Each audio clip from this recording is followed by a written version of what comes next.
Загубих се в квартал, в който никой не оцелява след полунощ. Тръгнах по тъмните улици.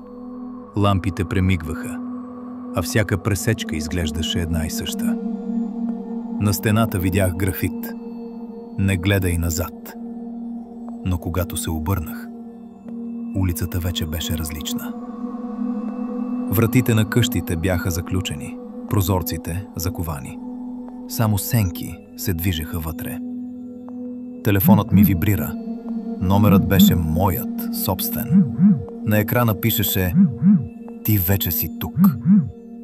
Опитах да изляза на главната улица, но всяка пресечка ме връщаше обратно към същата лампа, същия графит. Зад мен се чуха стъпки, тежки, бавни. Обърнах се и видях себе си, но с лице, което не беше мое. Сега стоя тук, в квартал без изход.